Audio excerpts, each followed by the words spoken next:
critically injured members. He is stable. It looks like he may stay here just for additional observation. He was speaking. His family is on scene. I had the opportunity to speak with the family as well, and I wanted to ensure that they all felt the love and support that is coming to the families that are impacted, but that was the one critical member that I did have the opportunity who was awake and alert and talking. The second patient was the one that was in critical condition as well. That was the one that was airlifted out per our air ambulance and transported to the burn center at LA General. And that's the specifics that I can share with you at this time.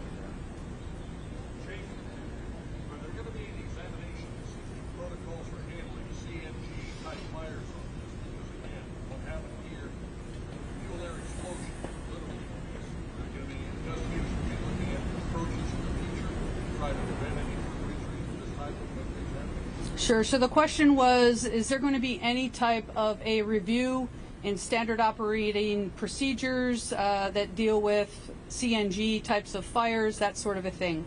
I alluded to earlier that we already have in place our serious incident response team that are highly qualified in this type of, any type of serious incident. They're already on scene, collecting information, interviewing individuals that were there.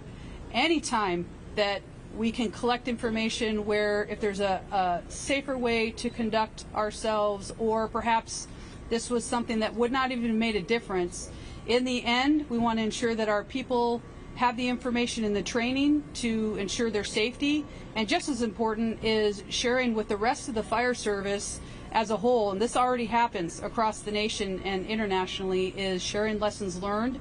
And if there's a safer, more efficient way of doing things, we'll provide that.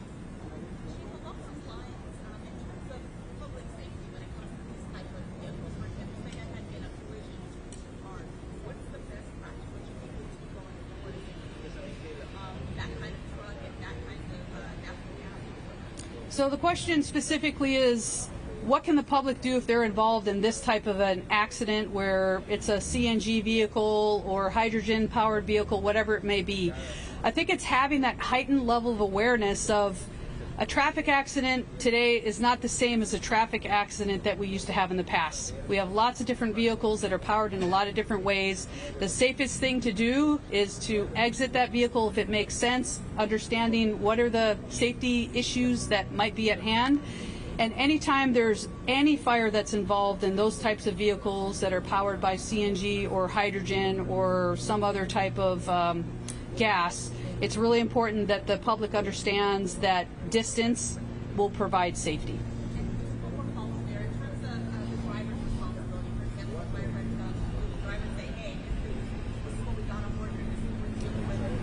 Yes, so the question is, what responsibility does a driver potentially have to notify our first responders of a specific type of vehicle and how that is powered? I would say if that is a possibility, these situations and incidents are very dynamic.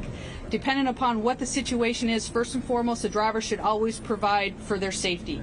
If there's the opportunity to communicate with our first responders to say this is a CNG vehicle, this is a hydrogen power vehicle, that's helpful information, but always, always, always from the public side, the driver's side, make sure that they have their personal safety and well-being first, and if the opportunity is there, that is helpful information for our first responders.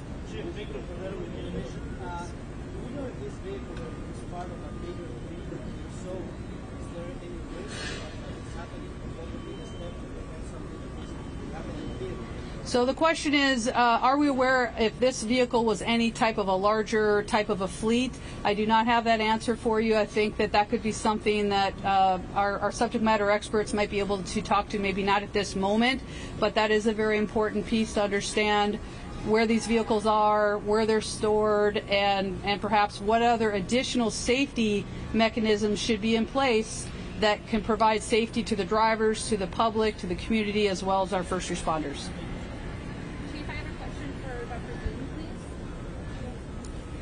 Doctor, thank you so much for your response today. You guys certainly worked under pressure, and I'm sure it was a chaotic scene when the firefighters came in.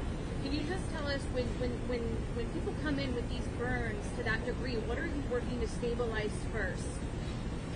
So one of our concerns was with information that we received from the emergency personnel who dropped them off was we knew that not only had they been burned, but that there had been an explosion and a blast. They had potentially been on top of a truck and then thrown back. So that tells us that there's now maybe multiple mechanisms of injury at play, which can lead to then multiple types of injury.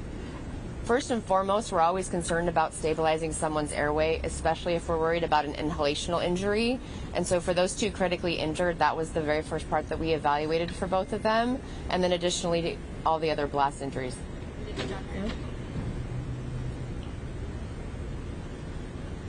Thank you. Were there any other questions that we could answer at this time?